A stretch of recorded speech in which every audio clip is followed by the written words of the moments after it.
Salut à tous, bienvenue dans la bande AD+. Je suis Nicolas Fréré du magazine Distance Plus et je suis accompagné pour cette première émission de l'année 2023 par la voix du trail, Ludovic Collet. Salut Ludo. Salut Nico. Par notre duc de Savoie bien-aimé, Hugo Ferrari. Salut Hugo. Salut! Par le pilier de l'équipe de France de trail et vice-champion du monde en titre, Nicolas Martin. Salut Nico. Salut Nico, bonne année à tous. Bonne année à toi. Et par la kiné spécialiste de la prévention et du traitement des blessures en course à pied, Florence Morisseau de la clinique du coureur. Salut Flo. Salut les gars. Je fais aussi un salut amical aux 4 autres membres de la bande, Corinne Favre, Sabine Hirschstrom, Robin Schmidt des Genoux dans le Gif et Thomas Laure-Blanchet. Et je vous souhaite, chères auditrices et chers auditeurs, évidemment, une très belle année dans le mouvement et la pleine santé. Vous écoutez la bande AD+. Au programme du 19e épisode de la bande AD+, est-ce qu'on peut débuter le trail sans être un grand coureur ni un grand sportif et sans passer d'athlète et ambitionner de courir l'UTMB, l'épreuve d'ultra trail sans doute la plus populaire au monde, en moins de 30 heures d'ici 2 ou 3 ans? Ce sera la question NAC, inspirée par le défi que s'est lancé un jeune homme de 27 ans via sa chaîne YouTube. Il veut prendre à témoin de son expérimentation ceux qui le suivent. On verra ce que Flo, Ludo, Hugo et Nico en pensent, mais je sais déjà que ça hérisse quelques poils. Quelle est la bonne charge d'entraînement ? La question est fondamentale puisque c'est notre santé et nos futures performances qui sont en jeu. Comment la mesure-t-on et quel est l'indicateur ou les indicateurs à privilégier selon qu'on est un coureur lambda, un athlète de haut niveau ou un entraîneur qui suit nos performances? Ce sera la question Nolio. Vous retrouverez également vos 3 rubriques. Le vrai ou faux de la clinique du coureur. Je soumettrai aux membres de la bande AD+, un nouveau quiz de rapidité. On fera un arrêt à la station de trail de Saint-François-Longchamp en Savoie et on bouclera la boucle avec les traditionnels coups de cœur ou coups de pompe des membres de la bande AD+. La bande AD+, est enregistrée et réalisée à distance dans les conditions du direct par les productions Arborescence. C'est parti, bonne émission à tous.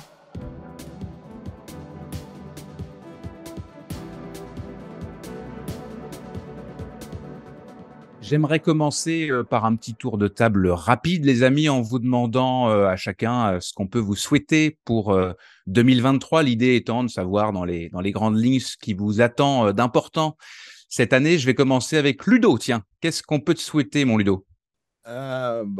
Déjà la phrase bateau, mais comme pour tout le monde, déjà une maxi santé de fer. Et puis après, voilà, je vais. On vient de passer 2022, donc je dépasse les 20 ans sur le circuit, derrière le micro, et ça fait longtemps que je travaille sur un concept d'émission, et j'espère trouver le financement pour être enfin derrière l'écran. Voilà. Eh ben, on va espérer que tu seras entendu. Hugo, vous étiez ensemble tous les deux d'ailleurs ce week-end à Comment ça, on était Courchevel. ensemble? Bah, il Ouais, c'était paraît, un moi, plaisir de le retrouver, ouais. ça commence bien l'année quand J'ai même. pas dormi avec lui. On veut Ouais, pas tu t'en savoir. souviendrais. On n'a pas eu le droit à ce luxe. Qu'est-ce qu'on peut te souhaiter, mon cher Hugo? Encore une année, j'imagine, riche. Ouais, le 5e UTMB est toujours 1 heure de moins. Donc là, il faut faire 22h30. Selon Nicolas Martin, on va commencer à toucher au sport.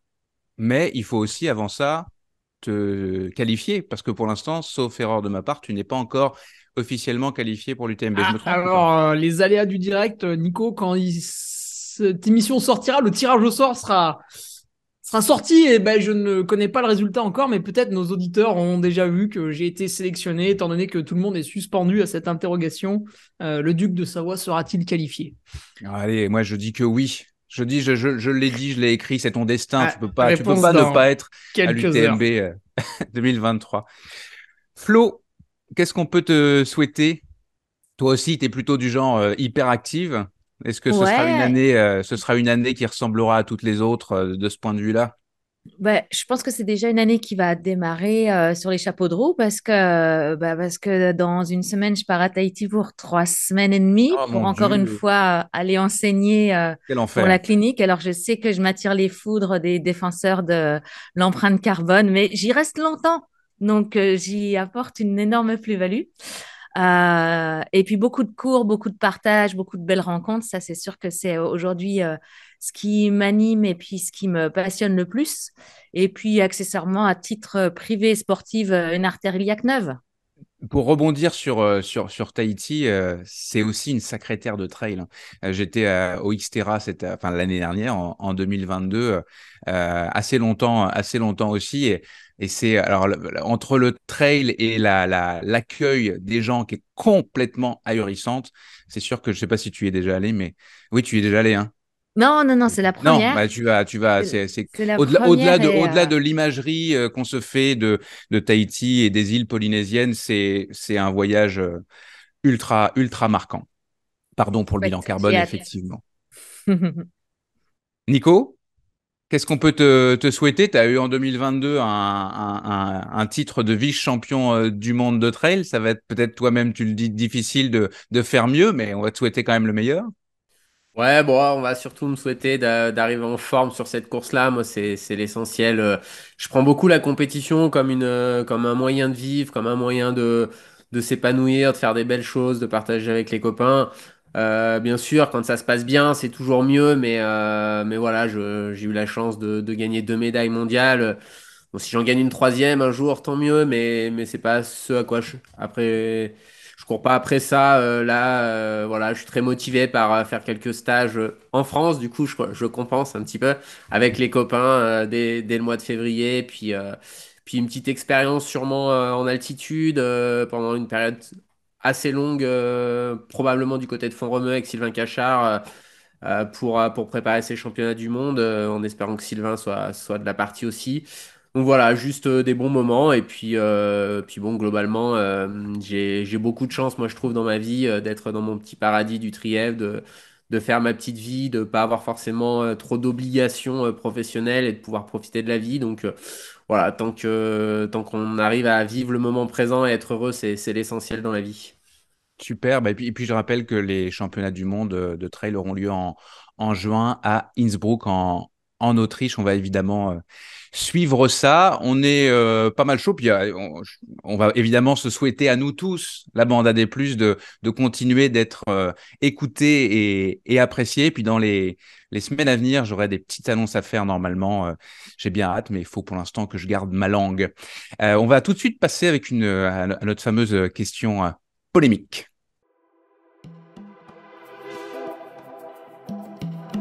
La question NAC. Est-ce que n'importe quelle personne raisonnablement en forme, qui se mettrait à la course à pied, puis au trail, avec un niveau de performance, on va dire moyen, peut, sans grand passé de sportif, commencer à s'entraîner sérieusement, régulièrement, avec une grande ambition de progresser d'abord, nettement, et en bout de ligne de courir le fameux UTMB en moins de 30 heures d'ici 2 ou 3 ans? Alors, j'ai pas pris cette question-là par hasard. C'est une question d'abord volontairement polémique qui m'a été inspirée d'un compte YouTube qui a pas encore pris, hein. Il n'y a pas énormément de gens qui suivent le compte en l'occurrence, Thomas Gazo. Thomas, il a 27 ans. Je le connais pas personnellement. Il explique dans sa première vidéo où il lance son défi qu'il a découvert, entre guillemets, la course en 2021, la course à pied, puis il a commencé le trail l'an dernier en 2022. Il a couru une seule course. En l'occurrence, c'était le trail de la Sainte-Baume. C'était un 25 km pour 1350 mètres de dénivelé. Il a adoré. Il a eu un coup de cœur comme bien du monde. Il a terminé en 3h18 à la 111e place sur 299 partants. Là, ça vous donne l'idée de ce que je mettais entre guillemets dans le niveau moyen tout à l'heure. Alors, dans sa vidéo, il développe sa vision et les grandes lignes de son plan de match pour y parvenir. Il dit qu'il veut essayer de s'entraîner comme un athlète de haut niveau. Ce sont ses termes à lui. Et donc, il a envie de se mettre de prendre les gens en témoin de ce qu'il va faire, de l'expérimentation. Mais il ne le fait pas, je trouve, avec le clinquant de certains influenceurs, par exemple. Il a une certaine modestie ou humilité dans sa démarche, si tant est que la rendre publique soit de l'humilité, mais il est pas ostentatoire, il a vraiment envie de faire une expérimentation, en tout cas c'est comme ça que moi je l'interprète, puis il a envie que les gens puissent partager ou profiter de ce qu'il va vivre. Pas de promesses indécentes, si tant est que courir en moins de 30 heures l'UTMB est une promesse qui est décente. Qu'est-ce que vous en pensez? Allez, je vais donner la parole d'abord à Hugo. Je sais que c'est toi qui as été le plus titillé quand j'ai annoncé le sujet. Forcément, le mec me traite de nul, je réagis. Oui, il t'a cité, mais pas en disant ça. Il n'a pas dit que tu étais nul. C'est pas vrai. Ça c'est Nicolas Martin qui a extrapolé ses propos, mais il n'a pas dit nul. Il a dit mauvais. C'est différent. Il a dit que tu n'étais pas un coureur très rapide sur route, sur 10 km en l'occurrence, donc sur le court. Ouais, voilà, il a dit ça, ouais. Alors, moi, je pense qu'il mettra pas moins de 30 heures, je vais te dire pourquoi. Du coup, j'ai regardé sa vidéo et tout, puis en fait, j'avais déjà des... Dès que le Duc est attaqué, la Duc Army réagit, et j'ai pas mal de potes qui étaient abonnés à son compte Strava. Je voulais juste redéfinir, parce qu'au début de sa vidéo, il dit qu'il part de zéro. Alors, c'est quand même pas tout fait vrai, puisqu'il a un petit passé de sportif tout de même par rapport au gars qui aurait 35 ans, qui serait un peu gras et qui, à part faire 2 fois un cycle cirque au collège, il a rien fait. Non, lui, bon, il est visiblement un peu entretenu, etc. Donc, il part pas tout à fait de zéro. Et il a fait du kart dans son enfance. Du karting, ouais. Et quand on fait il disait à haut niveau, c'est assez dur. D'ailleurs, il est même possible qu'il ait dû courir pour faire du karting, puisque en général, c'est des gens qui se maintiennent en forme pour encaisser au niveau des les virages, tout ça, là, qui sont faits à grande vitesse. Parce que nous, quand on fait du karting, c'est nul. Eux, quand ils font à une allure folle, ça n'a rien à voir. Et il y avait plusieurs choses dans sa vidéo qui n'allaient pas. Alors après, je donnerai les points positifs parce qu'il y en avait aussi. Déjà, il connaît pas bien le sujet. Il suppose qu'on a 60 heures pour le faire. Alors non, on n'a pas 60 heures. Ludo me redira, mais je crois que c'est 46 ou 48. Je sais plus lequel des deux. Ouais, c'est 46h30. Ouais. 46h30. Ouais, attention, c'est précis. Et puis à l'UTMB, on rigole pas. La barrière horaire, c'est la barrière. Mais bon, il sera un petit peu devant, je pense. Il dit que c'est 160 km. Bon, bah attention, il y en a quand même 171. Hein. Il faut pas. Même 175, non? C'était pas 175 en 2022? Ouais, c'est 171 normalement. Après, t'avais beaucoup de montres qui étaient au-dessus, mais bon.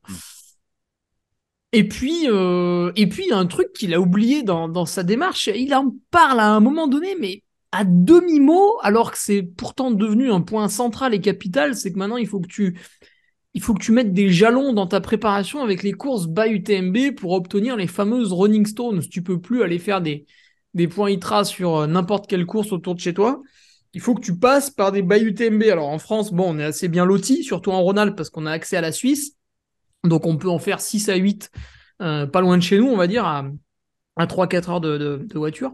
Mais c'est pas évident. Donc déjà, il faut placer ça.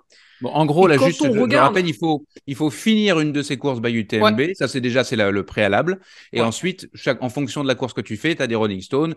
C'est les équivalents de chances que tu as dans la loterie. Et puis après ça, la loterie marche ou pas. En sachant qu'il y aura, a priori, plus de gens pris à la loterie que les années précédentes, puisqu'il y aura moins de monde dans le panier. Et oui, mais lui, il veut le faire dans 2 ans. Et dans 2 ans, il y aura peut-être un peu plus de monde. Tu vois, ça sera un peu plus difficile parce que certains auront accumulé des Rolling Stones pendant 2 ans. Donc bon, il y a déjà ça.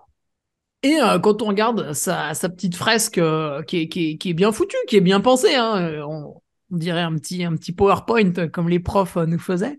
Il a fait un jeu de loi. Des trails, il y en a pas tant que ça pour aller chercher de la Rolling Stones. Donc bon, faut revoir le planning.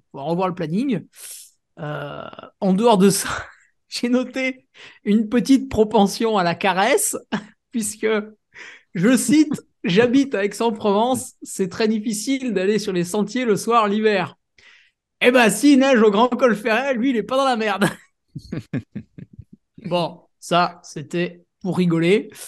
Après, qu'est-ce qu'il y avait? Il va au Trail du Ventoux, ça, c'est pas mal. C'est vraiment, là, le Trail du Ventoux, voilà, on connaît. Hein, donc, suivant le chrono que tu fais au Ventoux, tu peux vite situer où est ton niveau. Est-ce qu'il faut que tu redoubles d'efforts ou est-ce que c'était sur la bonne voie? Voilà, ça c'est très très bien parce que ça permet de s'étalonner. Et avant, j'ai un ami qui a récemment mis à peu près 30 heures. Alors, attends que je dise pas de bêtises. 30 heures, c'est si le temps que tu cherches, 30 heures, c'est cette année, celui qui a mis 30 heures, il était autour de la 160e place. C'est pas 161e. Ouais. N'en avec déplaise un à Nicolas index Martin. de 625 pour les gens qui maîtrisent un peu les index. Quasiment Ouais. pareil, Cotitra index, on est 625, 629, c'est du Mm. pareil au même.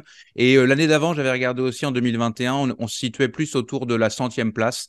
Avec un index, bon, après, on en reviendra à ce sujet-là, les index. Là, pour le coup, pour le même temps, on était Mm. avec un index de 640, en l'occurrence, une cote ITRA de 641.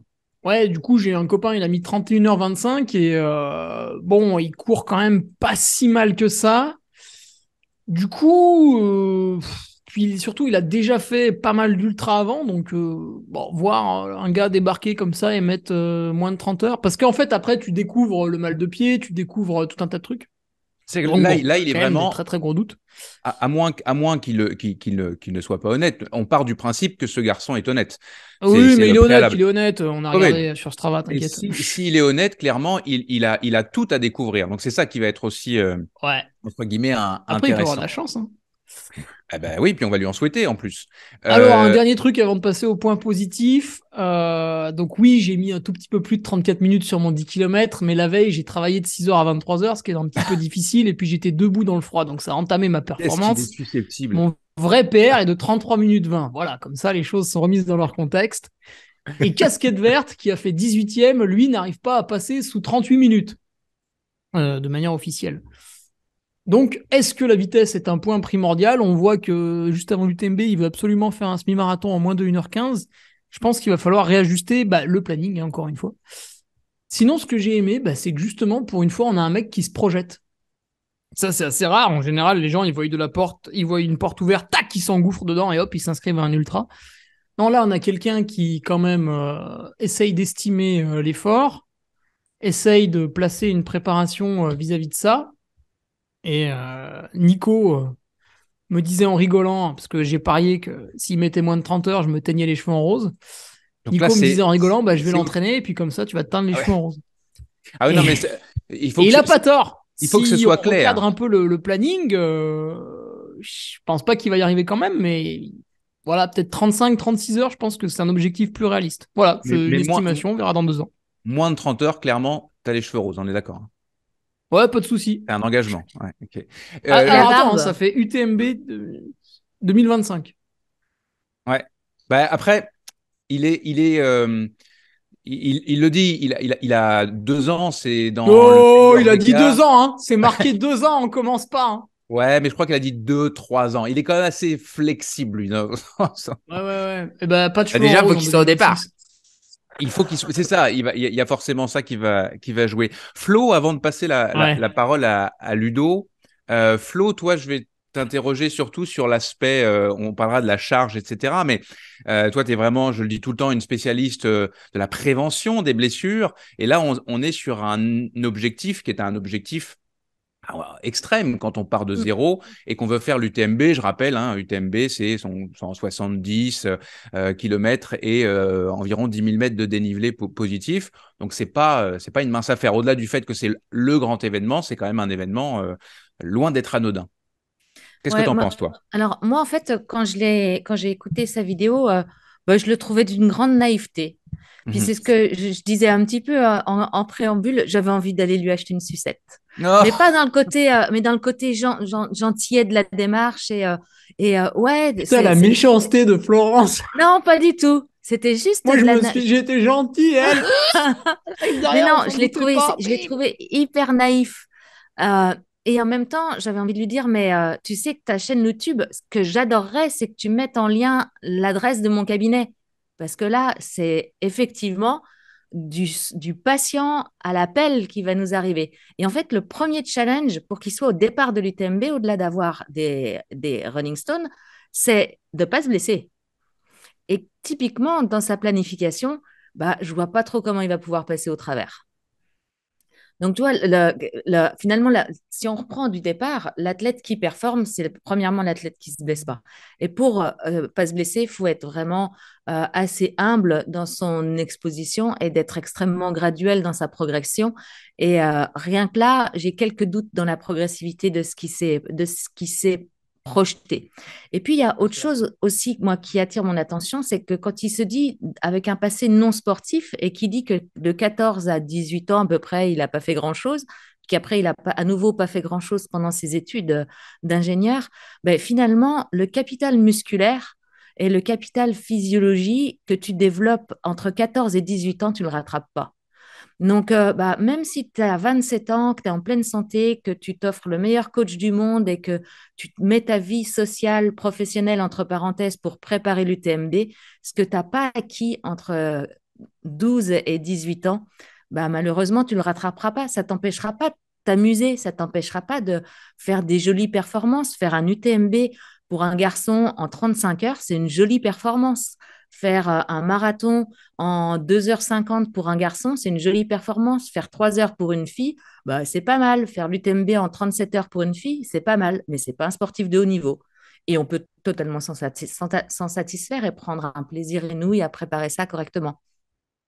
C'est très intéressant. Et en fait, ce sujet-là, je ne l'ai pas pris pour parler de Thomas Gazeau, mais Bien sûr vraiment que non. pour, Ouais. pour aller au-delà de ça et que tous nos auditeurs, parce que on est nombreux à avoir des ambitions et qu'on puisse tous réfléchir autour de cette ambition-là et de la mettre à notre niveau d'ambition à nous aussi. Et je pense que ce que tu viens de dire vaut pour tellement de pratiquants amateurs comme moi, par exemple, que juste pour ça, c'est riche. Ludo, Mais écoute, moi déjà, toi, il te plaît bien ce petit Thomas. ouais, il me plaît bien parce que j'ai trouvé que déjà, bah, c'est un jeune qui va se remettre au sport. Et donc ça c'est hyper intéressant. Il va pas rester dans son canapé. Donc il va se remettre à bouger. Il s'est fixé un objectif. On voit que malgré des fois tout ce qui est décrié, ben, l'UTMB, ça reste un rêve, ça reste une belle histoire. Il a envie de la faire en moins de 30 heures. Il y a toujours des exceptions à la règle. Donc, bah, je lui dis, j'espère que dans les 2 ou 3 ans, il sera sélectionné. Après, il y a toujours les dossards solidaires. Après, il y a toujours et c'est peut-être pour ça qu'il le fait aussi, ce blog, et peut-être qu'il va avoir beaucoup de monde qui le suit, puis ça va l'aider à pouvoir être inscrit. Enfin, je sais pas. Mais, voilà, pour moi, ce qui est positif, c'est qu'il ait envie d'être au départ et de passer la ligne. Après, quand tu as 2 ou 3 ans, déjà mes collègues et puis Nico confirmera derrière. Tu vois bien, on est déjà, nous tous, surpris et c'est quand même un sportif accompli. Il lui aura fallu moins de 6 ans à notre ami Mathieu pour arriver en moins de 20 heures et c'est déjà Mathieu Blanchard. supersonique. Enfin, je veux dire, c'est pas donné à tout le monde. On est déjà dans une forme d'exception pour ce qui concerne Exactement, on Mathieu. est déjà dans une forme d'exception. Bravo Mathieu. Après, quand on apprend à le connaître, c'est tout calculé, c'est travaillé. Enfin, voilà, il y a des heures et des heures de travail. Et puis, ça fera partie du sujet juste après, le deuxième sujet. Mais tu vois, pour prendre là, tu parlais le 160e qui a mis 29h54. Il y a 10 ans, il était sur la diagonale en courant en 54 heures, tu vois, proche des limites. Il lui a fallu quand même près de 10 ans, j'ai regardé un peu son CV, là, 10 ans pour dompter l'ultra et passer sous les 30 heures.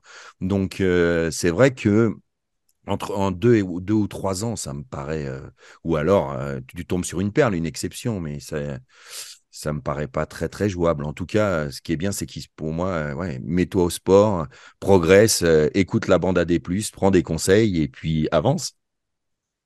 Et le podcast Nolio avec notre ami Hugo qui donne plein de conseils. Ouais. Et puis tu Tellement. vois, regarde, un garçon qui m'a beaucoup plu, que j'ai vu à la diagonale, Dorian, qui faisait partie de la même équipe que koh C'est un Dorian garçon qui Louvet. court Ouais. le marathon en 2h27. Tu vois, ça En étant commence à causer. conservateur. Ouais, en Et puis étant il a fait du conservateur. steeple, du 3000 steeple. Bah, sur la diag, il a fini, hein, il a fini en 42 heures.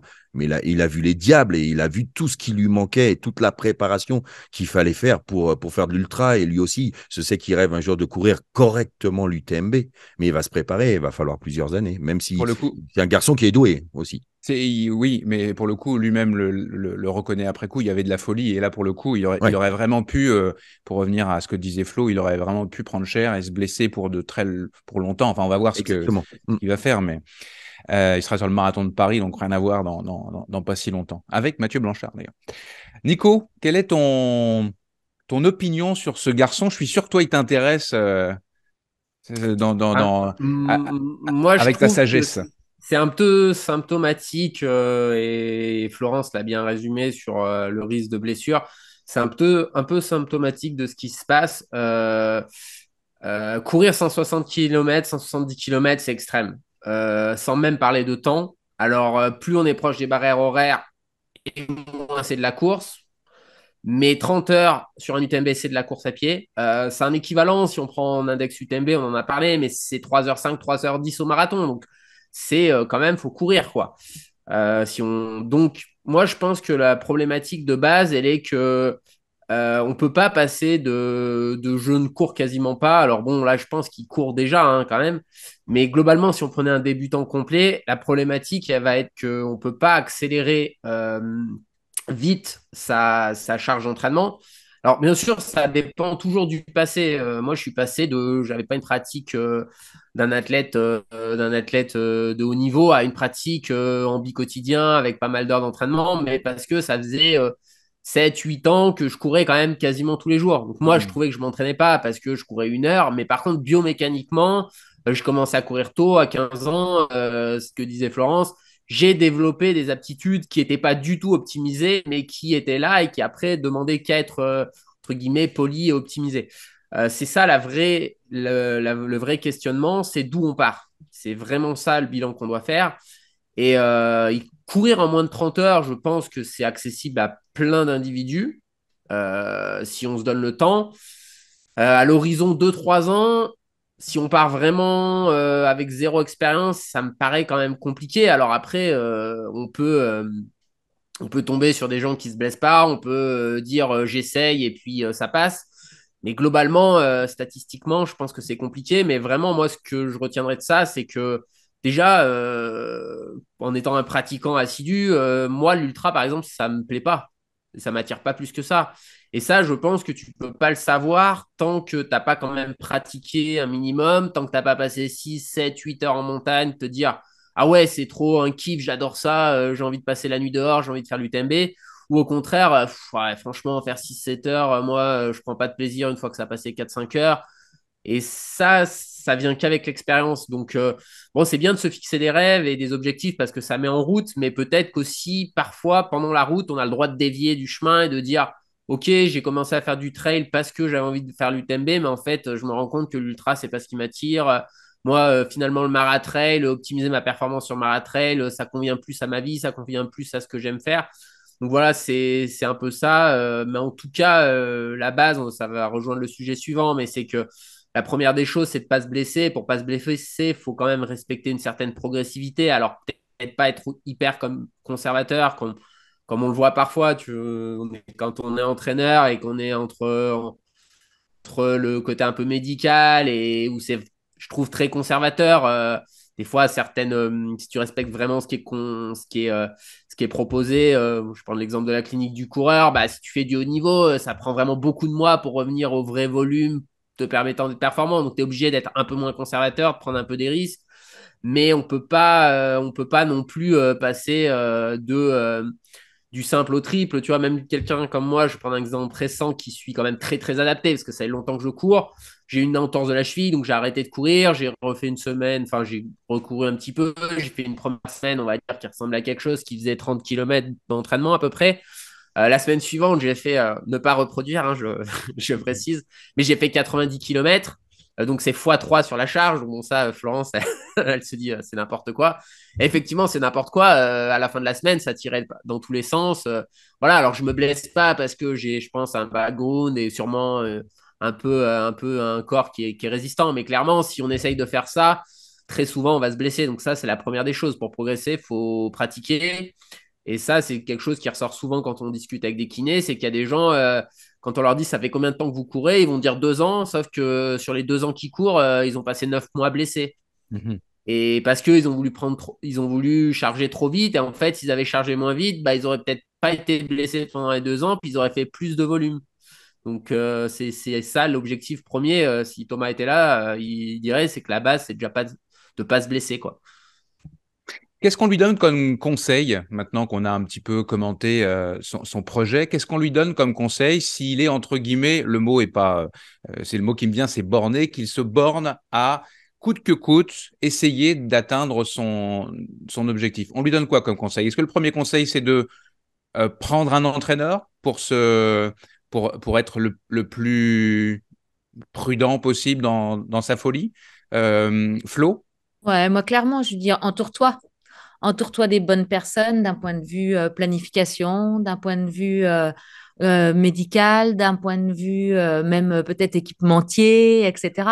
Ouais, entoure-toi. Et peut-être quelque chose qui m'a vraiment séduite, j'ai écouté un podcast qui rebondit aussi sur notre deuxième sujet, parce que c'est le podcast d'Anaël Aubry, qui est un sport scientist. Et le premier conseil qu'il donnait au prépa physique, c'était assieds-toi et écoute.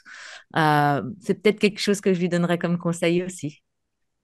C'est pas mal ça. Nico, je reviens à toi. Qu'est-ce que tu lui donnes comme conseil, à part de ne pas charger trop Bah, la mule? moi, ce que j'ai retenu sur les erreurs déjà dans le diagnostic de départ, c'est qu'il parle beaucoup de course sur route. Et le trail, c'est pas de la course sur route.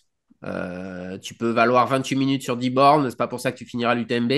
Donc voilà, je pense que se faire entourer, parce que de base, je pense que la définition de ce qu'il veut faire, elle n'est pas complètement comprise. Et si tu comprends pas vraiment ce que tu vas faire, tu peux difficilement réussir. Même si il a l'intellect avec lui, on sent qu'il est structuré. Il va falloir qu'il comprenne un peu mieux. Donc, Hugo, quel conseil tu lui donnes? Toi, on le considère vraiment comme un expert de l'UTMB en tant que course. Ouais, Tu vas la faire pour la 5e fois cette année. On te le souhaite encore une fois. Qu'est-ce que tu lui donnes comme conseil? je serai préparateur de sportifs pour l'UTMB plus tard. Je lui donne pas de conseils, il se démerde, il veut faire moins de 30 heures, il se débrouille. Il n'y a pas dire que j'étais nul.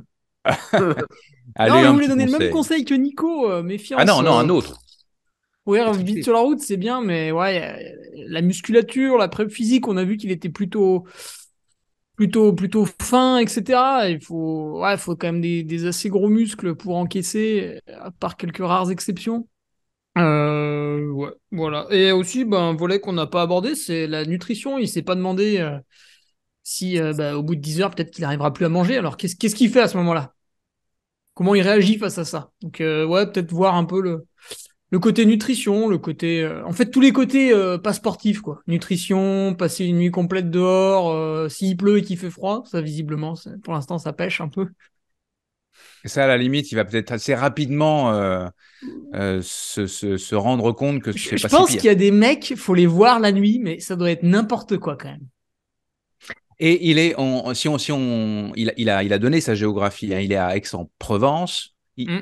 On lui conseille de courir où pour s'entraîner? Ah, c'est chiant, il y a la Sainte-Victoire, mais c'est quand même très technique. Ah bah, Alors après, je connais une très belle DFCI dans la Sainte-Victoire s'il veut faire des navettes. donc Euh, des navettes quand même. Ah oui, Dans la des Sainte-Victoire, navettes si dans tu la commences à faire des tours, Sainte-Victoire. t'as pas fini, hein. Ok. Conseil des navettes dans la Sainte-Victoire. Ludo pour les derniers conseils à Bah, Thomas. moi, je lui dirais, chapeau bonhomme, continue à vivre tes rêves. C'est le plus important, mais il y a une chose qu'il ne doit pas oublier. Rien ne vaut l'expérience. Et ça, pour l'instant, il n'en a pas. Donc, pour résumer un peu tout ce qu'ont dit mes collègues, Ouais, il c'est faut, il l'expérience. faut aller, Ludo, il a raison. il faut aller sur le terrain, quoi. Il faut Hmm. y aller, faut vivre les choses, que ça soit pour la nutrition, on le dit tout le temps, que ça soit pour les vêtements, que ça soit pour le trail, pour la course. Et puis voilà, rien ne vaut l'expérience, c'est vrai. Bon, c'est un bon mot de la fin. J'espère qu'il vous écoutera toutes et tous. Et puis, bon, moi, je vais continuer de le suivre tranquillement pour voir où ça le mène, tout ça. Merci à tous les quatre et merci à NAC, notre partenaire officiel de la Bande AD+, la marque de nutrition sportive, vous le savez, est spécialisée dans l'ultra-endurance et conçoit chacun de ses produits pour qu'ils fournissent une énergie de longue durée avec notamment ce fameux ratio 4 glucides pour une protéine. Le dernier produit en date, c'est le beurre de noix protéiné. C'est une tartinade composée d'arachide rôti, de graines de lin et d'huile de noix de coco. Pour commander ce produit ou les autres produits NAC, ben vous allez sur le nacbar.com, il y a 2 A à NAC. Et on vous offre 15% de rabais avec le code promo LBAD+, plus c'est le signe plus. La rubrique vrai ou faux par la clinique du coureur. Je vous propose de jouer tous les quatre à un petit quiz. J'ai préparé 5 questions. Pour chacune d'elles, le principe est le même que d'habitude. Je fais une affirmation et vous devez me dire si c'est vrai ou si c'est faux. Si vous pensez avoir la bonne réponse. Vous devez dire votre prénom pour avoir la priorité de parole. Le premier qui a la réponse remporte le point, évidemment. Et donc, il y a 5 points possibles. Est-ce que vous êtes prêts? Mhm. On est prêt. Il y en a qui sont faciles pour certains d'entre vous. Même pour tous, en fait. Première question. Corinne Favre est devenue championne de France de ski alpinisme dans l'épreuve de course verticale le week-end dernier à Courchevel. Est-ce que c'est vrai ou est-ce que c'est faux? Hugo! Hugo. Eh mais Ludo, tu dormais ou quoi? C'est Non, vrai? parce que j'allais dire, mais vas-y, dis ce que tu as à dire. Moi, parce que Quoi, moi, c'est vrai, elle est championne de France. Non, elle est pas. Oui, Ah, mais il n'a pas précisé. Ludo. Elle est championne de France master. Et elle Bravo. n'est pas championne de Ah France merde, je l'ai leader entendu. direct. Il y avait un Eh piège. oui, tu sais qu'il met toujours des pièges maintenant. Comment Ah, ça le j'étais connaît? tellement sûr de l'avoir Eh entendu. oui. Eh Je oui, savais que j'allais c'est- le piéger, mais Bon, allez, on voilà. dit que j'ai quand même gagné. Une autre. Non. Voilà. Le Non, c'est point, moi qui prends le point. le Non, c'est point Ludo. est pour Ludo. La sagesse Oh. d'attendre.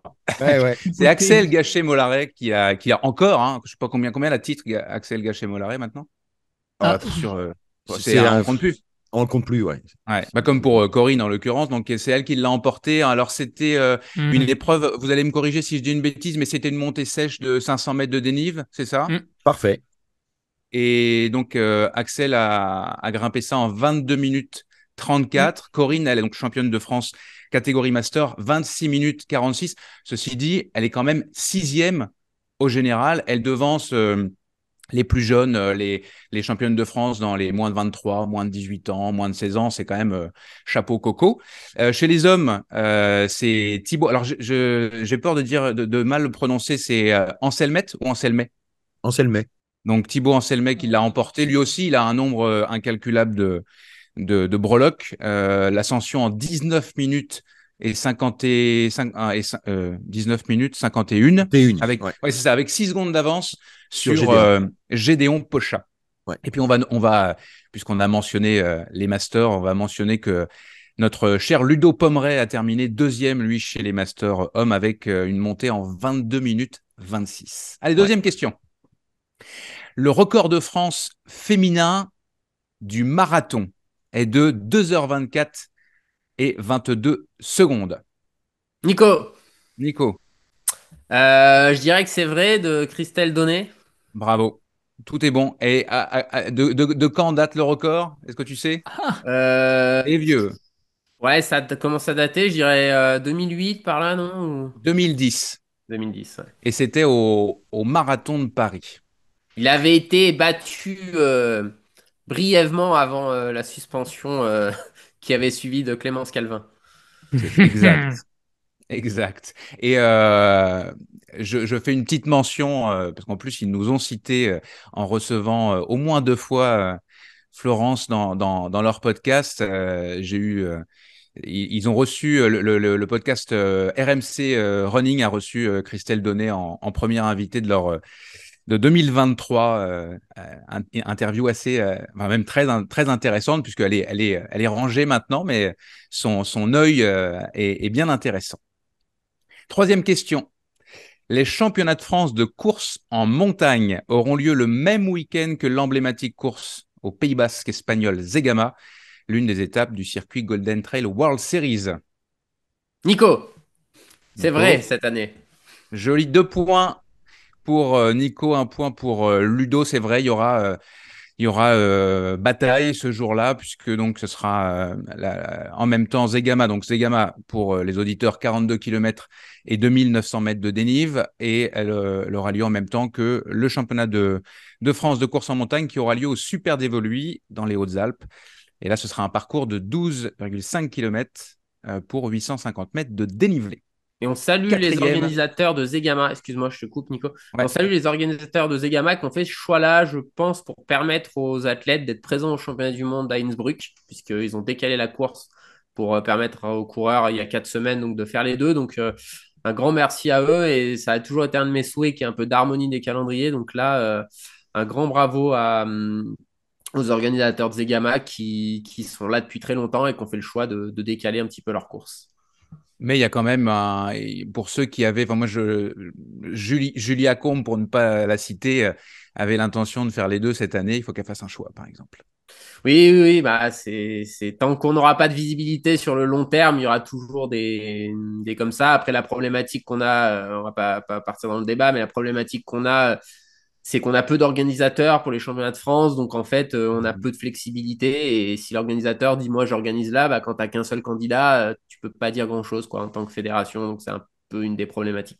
Absolument. Et puis, on a déjà dit qu'on en parlerait, mais dans les futurs sujets, il y aura la multiplication des circuits privés versus les courses de type fédéral. Quatrième et avant-dernière question, la Kenyane Esther Chesang, qui a remporté l'édition 2022 d'un autre mythe, Sierzinal, en Suisse, était suspendue pour dopage dans son pays, Ludo. le Kenya, donc, Oh. lors de sa victoire le 13 août dernier. Ludo, Ludo. écoute, elle était suspendue dans son pays, mais ils l'ont annoncé qu'en janvier 2023, c'est pour ça que ça lui a permis de remporter Sierzinal, où là, elle avait été contrôlée négatif. Absolument, j'ai même plus besoin de faire mon petit topo, t'as tout Ouais, parce dit. que là, en fait, c'est vrai que je te l'ai pas écrit, mais tu m'enlèves mon coup de pompe, en fait. Oh bah tu pourras le redire. Ouais, En parce que temps et en honneur. Ouais, ouais, ouais. ça m'a mis la colère. Ouais. Oui, oui, c'est ça. Donc Esther Chesang, bon déjà je me souviens à l'époque, ça nous avait un petit peu, en Ouais, regardant le profil de cet athlète, la progression était rapide. la progression était Mais avec les assez produits, ça va bien. monumentale. Mais elle était, voilà, elle était. Bon, alors ce qu'il y a là, c'est qu'au-delà du fait qu'elle est, en tout cas, c'est provisoirement suspendue, parce que la sanction n'est pas encore, enfin, la procédure disciplinaire n'est pas encore terminée. Donc pour l'instant, elle est suspendue à titre conservatoire, mais la fédération n'avait pas du tout informé les organisateurs de Sierzinal qui se retrouvent déjà bien embêtés, en sachant qu'en plus, on se rappelle que Marc Kangogo, qui a gagné chez les hommes, a lui été convaincu de dopage pour 2 produits interdits. Ça fait pas super ça. Et donc c'est la Suissesse Maud Matisse qui l'emporterait pour la 4e fois consécutive si la procédure disciplinaire dit qu'elle a été dopée et que finalement elle perd donc effectivement sa première place. Chez les hommes, en passant, c'est l'Espagnol Andreu j'ai l'impression Planèce. Blanes qui a du coup remporté chez les hommes le Sierzinal. Dernière Et 2-2. question, on est à 2-2 là les amis. Ah, Euh, un coureur d'endurance devrait prévoir d'ingérer au moins 90 grammes de sucre par heure pour maintenir son niveau d'énergie à l'effort. Nico, Nico, s'il peut les ingérer, je dirais oui. Après, est-ce que ça quelqu'un veut... dépend la définition des sucres. Alors, je reformule la question. Enfin, je la reformule pas, je la redis. Un coureur d'endurance devrait prévoir d'ingérer au moins 90 grammes de sucre par heure pour maintenir son niveau d'énergie à l'effort. Tu maintiens le c'est Moi, je vrai? dis que c'est vrai. Est-ce que quelqu'un ouais, veut moi, je vais dire que pour le jeu, je vais dire que c'est faux. victoire Ouais, je dirais de faux. Ludovic Collet? Ah, Et du coup, C'est faux. par ricochet. Selon les recommandations en nutrition sportive de la clinique du coureur, il faut prévoir au moins, puisque c'était ça le terme, au moins 30 grammes, donc 3 fois moins, 30 grammes de glucides par heure. Les coureurs expérimentés peuvent effectivement, tu l'as souligné Nico, peuvent élever cet objectif de base. Faut bien prendre conscience que le système digestif doit être entraîné pour mieux tolérer l'alimentation à l'effort et qu'il faut donc s'habituer à manger lors de nos entraînements quand c'est pertinent.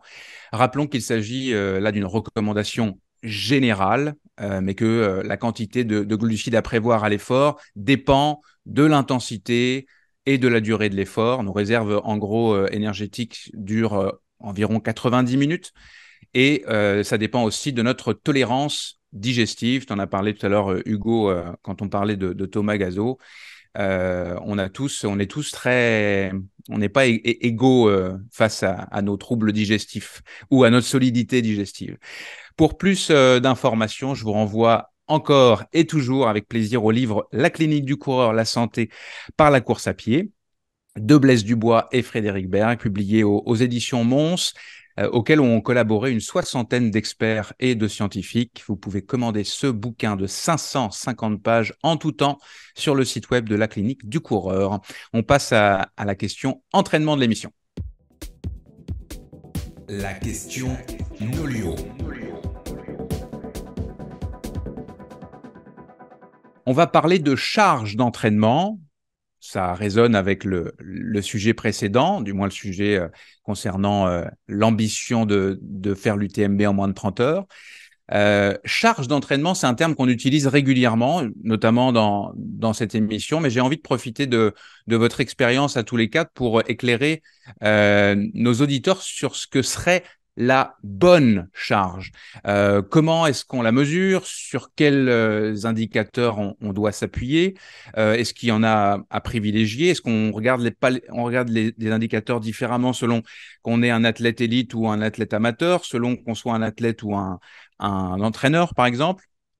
C'est pas mal de questions en une, mais je pense que ça va intéresser pas mal de monde. Pour commencer, on va définir les choses pour qu'on parle tous de la même affaire. C'est quoi ce qu'on appelle la charge d'entraînement?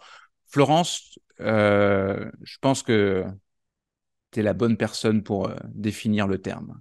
En fait, ce qu'il faut avoir en tête, c'est que pour obtenir des adaptations spécifiques qui mènent à la performance, quelque part, l'entraînement doit cibler des systèmes qui la déterminent. Donc, par définition, il va falloir commencer par connaître ces systèmes qui vont être des déterminants pour pouvoir les cibler. Et puis après, il y a des exercices appropriés qui vont être caractérisés par leur quantité, leur qualité, leur organisation. Et ça correspond à ce qu'on appelle la charge externe à laquelle l'athlète est soumis. Alors ça, c'est très facile à calculer parce qu'on additionne des minutes et des intensités. Mm-hmm. Et puis, en fait, de cette charge externe, ces exercices, ils vont devenir quelque part des stresseurs psychophysiologiques qui vont induire des changements de manière aiguë ou chronique qui, eux, vont correspondre à la charge interne et qui vont permettre quelque part la progression. Donc, il va falloir absolument déterminer la charge interne parce que c'est un petit peu la valeur de l'objectivation de comment est intégrée par l'athlète la charge externe. Mm-hmm. Et pour calculer cette charge interne, on a un certain nombre de critères qui vont pouvoir être suivis. Et parmi les critères les plus simples, ça va être par exemple le suivi de la fréquence cardiaque, soit la fréquence cardiaque de repos, sous-maximale ou maximale, et puis ce qu'on appelle le delta T, qui est une capacité de récupération de la fréquence cardiaque.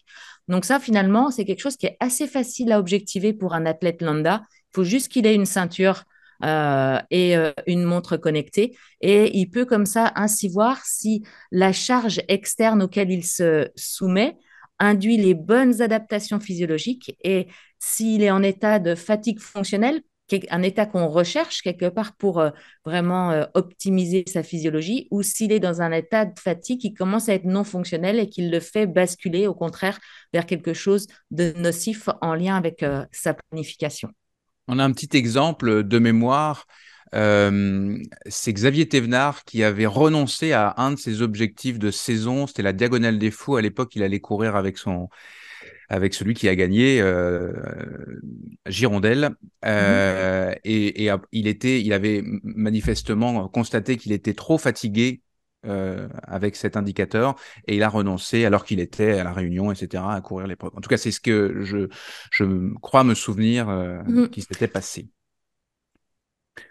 Nico, la charge. Alors, Flo a beaucoup prononcé le mot objectiver. On va faire la différence entre l'objectif et le subjectif. L'objectif, c'est en gros les chiffres qu'on peut pas. Le temps passé. Si on a passé 1 heure, c'est pas une demi-heure. Et le subjectif, ça, c'est ce qu'on va ressentir. Et je pense que dans la notion de charge, il y a aussi cette affaire-là qui rentre en ligne de compte. Comment tu vois ça, toi, la charge? Il y a pas mal de méthodes de quantification de la charge. Il y a une méthode relativement simple. Je pense que pour les gens qui nous écoutent, ça me paraît être une bonne méthode, ce qu'on appelle la méthode de Foster. La méthode de Foster, c'est relativement simple à faire. C'est la durée de l'entraînement multipliée par ce qu'on appelle le RPE. Le RPE, c'est le ressenti de la perception de l'effort. C'est sur une échelle de Bjork simplifiée, donc ça va de 0 à 10. 0, c'est t'es assis dans ton canapé. 10, c'est t'es un effort maximal, les derniers 100 mètres d'un 400 mètres quand tu fais une séance de VMA, par exemple. En sachant que il y a des petites, on va dire que c'est pas facile hein, quand tu débutes de dire est-ce que c'est un A2, A3. Donc quand on commence à définir un petit peu, quand on parle des seuils, du seuil du SV1, du seuil ventilatoire 1 ou du seuil aérobie, du SV2 ou du seuil anaérobie entre guillemets, on va dire le SV1 c'est 4, le SV2 c'est 7 à peu près.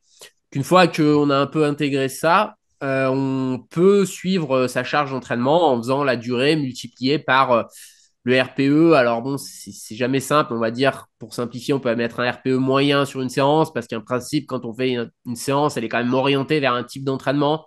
C'est rare de faire, par exemple, une séance d'entraînement de 3 heures si dedans tu fais de la VMA ou du SV2. Donc, on va dire que même si tu mets une note moyenne à 8, par exemple, sur une séance d'une heure, c'est pas toute la séance qui est à 8, mais tu vas toujours noter de la même manière ta séance. Donc, bon, faut prendre la valeur. Tu vas avoir de Foster de manière plutôt relative. Après, si on veut vraiment très bien faire les choses, on pourrait séparer les parties entraînement, les parties du corps de Récupération. séance, mais bon, après, ça devient assez complexe. Voilà, ça permet quand même un peu d'objectiver. Alors, moi, ce que je trouve bien chez Foster, c'est qu'il y a une partie vraiment objective, donc la durée d'entraînement, le chiffre qui sort. Par contre, il y a aussi quelque chose de subjectif, mais pas de subjectif dans le sens, je le note mal, mais de perception. C'est-à-dire que j'expliquais un petit peu tel type d'effort, normalement, doit être noté à tel niveau. Quand un athlète commence à être un peu en surcharge, des fois, on se rend compte qu'il va avoir tendance à noter tout un peu vers le haut. Et Mhm. ça, c'est une manière de voir quand même si... alors bien sûr, tu as passé une mauvaise journée au travail, ton petit thème, ce qu'on appelle un peu tempo run, donc qui va être noté, on va dire 4-5. Bon, bah peut-être des fois, si tu as passé une mauvaise journée, tu vas le noter à 6. Si tu le notes une fois de temps en temps à 6, ça va. Si chaque semaine, enfin, tu n'en fais peut-être pas chaque semaine, mais si régulièrement tu mets 6, voire 7, typiquement des gens qui disent on dit bâcher mais j'ai abandonné ce genre de séance normalement c'est sous maximal, il n'y a pas de raison d'arrêter sur une séance de ce type là. Donc ça permet de voir quand même quand on bascule un petit peu. Après il y a d'autres indicateurs, la fréquence cardiaque c'est pas mal, c'est relativement facile à suivre. Le problème c'est que c'est quand même soumis la fréquence cardiaque à pas mal de facteurs externes. La fatigue, par euh, exemple. Ouais, la chaleur, la fatigue du système nerveux autonome. Donc, comment réagit ta cinétique de FC en fonction, voilà, si ton système parasympathique domine ou pas. Si tu vois, il y a vraiment une très grande différence. Quand on a beaucoup de fraîcheur, la fréquence cardiaque a tendance à monter vite. Quand on est dans un cœur d'entraînement, elle monte moins vite. Donc, si on est trop focus sur les chiffres, ben, ça peut avoir tendance à faire s'entraîner trop vite parce qu'on va chercher à être dans des zones qui, à certaines périodes d'entraînement, parce que bon, Florence l'a expliqué, mais dans l'entraînement, on cherche à déstabiliser l'organisme pour créer des Mhm. adaptations. Donc, il y a des moments où il y a une fatigue fonctionnelle qui est transitoire, une fatigue transitoire et qui va revenir à l'équilibre à la fin du bloc d'entraînement et créer normalement on va chercher une surcompensation pour avoir un pic de forme. Donc après, ça, c'est chacun développe un petit peu les outils. Moi, le conseil que je donnerais, c'est qu'il faut quand même trouver la méthode sur laquelle on va avoir une facilité à mettre en place au quotidien. C'est-à-dire qu'il y a des gens, ils sont très carrés, ils vont faire du suivi de leur fréquence cardiaque, pas de la variabilité de la fréquence cardiaque, ils vont faire des tests le matin, tous les matins. Il y a des gens chez qui, voilà, ça va être intégré dans leur routine, ils vont le faire. Il y a des gens chez qui, moi par exemple, je ne l'utilise pas au quotidien parce que j'y arrive pas, donc je le fais parfois par quelques périodes parce que maintenant j'ai quelques bases, mais vraiment trouver la méthode qui va être mise en place dans le temps parce que ce qui permet surtout d'être efficace, c'est les retours d'expérience et c'est l'expérience qui fait qu'on va être capable d'analyser des petites choses. Voilà, après, il y a des choses très basiques aussi dans la suivi de la charge. Pour moi, un des premiers indicateurs, c'est le sommeil parce Mhm. que le sommeil, ça va être perturbé par l'entraînement. Et en fait, ça a un double effet, c'est que le sommeil, c'est ce qui permet aussi le plus avec l'alimentation, hein, les trois piliers, c'est entraînement, sommeil, alimentation. c'est vraiment des piliers qui vont vraiment permettre d'assimiler la charge parce que Florence a parlé de la charge externe. Si tu fais beaucoup de charge externe, mais qu'à côté, tu fais n'importe quoi et que tu n'assimiles pas ta charge externe, il y aura peu d'adaptation. Et globalement, il va vite y avoir un surentraînement. Donc, le Par sommeil, contre, c'est vraiment... tu me spoil pas mon coup de cœur, s'il te plaît.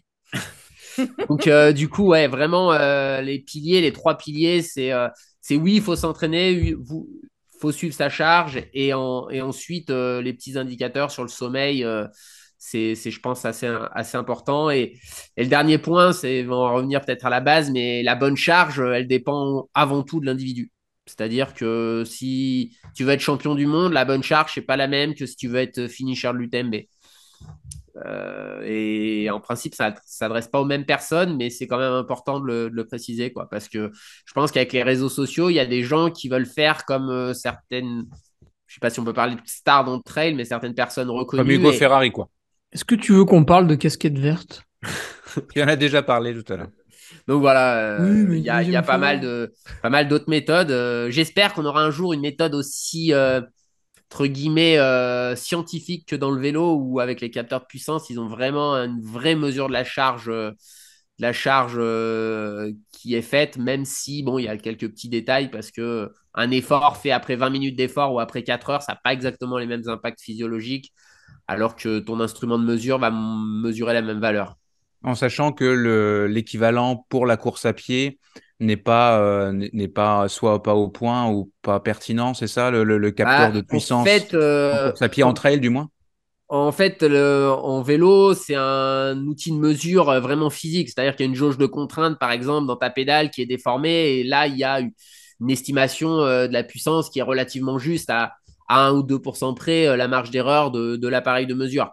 Quand tu utilises un capteur de puissance la marque la plus connue, c'est Stryd, mais peu importe, c'est un algorithme qui vient estimer une puissance. Donc, en fait, c'est relativement fiable et reproductible, mais typiquement, si tu es sur un sol où il y a un très mauvais rendement, bah, la puissance mesurée, elle va être basse parce que tu ne te déplaces pas très vite.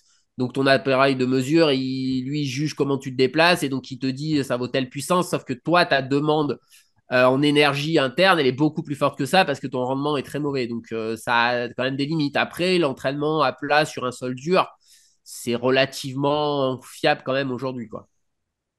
Hugo, je dis ça sans vouloir t'embêter, mais notamment, tu as parlé de l'année dernière où tu en avais trop fait. C'est quelque chose qui est assez récurrent dans ta pratique. Tu essayes d'évoluer dans ce sens-là. Comment tu as évolué dans ton appréhension de la charge d'entraînement qui était la tienne? En l'occurrence, encore une fois, avec un objectif in fine, de faire un ultra de 200 miles. Comment tu travailles la charge, En toi? faisant Comment tu l'as? en faisant des belles erreurs. Mhm. Moi, je m'en remets quand même à mon entraîneur, Patrick Bringer, mais c'est de l'entraînement à distance, donc on peut pas non plus tout deviner. Puis quelquefois, il est euphorique, quelquefois, je suis euphorique. Donc, il y a eu des réglages à faire. Et c'était pas mal. L'an passé, on a commencé à toucher du doigt des choses intéressantes. Et, et Nico parlait des sols durs. Eh bien, je fais l'erreur la plus basique déjà pour quantifier sa charge en athlétisme. En fait, là, je me suis inscrit en club et chaque année, les mecs regardent vraiment combien de kilomètres ils ont couru. Et moi, j'avais un peu mal à un pied, donc j'ai stoppé la course à pied. Je me suis dit, c'est cool, ça fait la coupure hivernale. J'ai fait 2 footings de 6 kilomètres. J'ai dit, oh, bah tout va bien. Et la semaine d'après, j'ai repris à courir, j'ai fait 80 bornes. Donc on est passé de 12 à 80 bornes. Et bah, à la surprise générale, j'ai eu mal au périostite. Donc depuis, bah, je réadapte. Voilà, je reviens un peu en arrière, je augmente, etc. Donc, ouais, déjà des trucs très, très simples comme ça. Et puis après, tout ce que Nico a dit.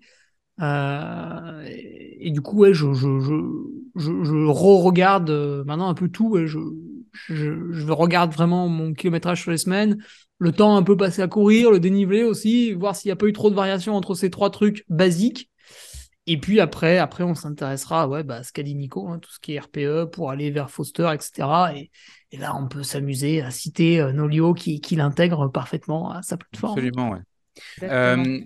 Encore une fois, le commun des mortels, la grande majorité des amateurs, etc., qui n'ont pas nécessairement un entraîneur, qui ne sont pas encore branchés sur Nolio avec un entraîneur qui peuvent gérer ça pour eux. C'est quoi le moyen le plus simple, en gros? Parce Oui, que ils peuvent je tout suis à peu noter près sur un certain. carnet.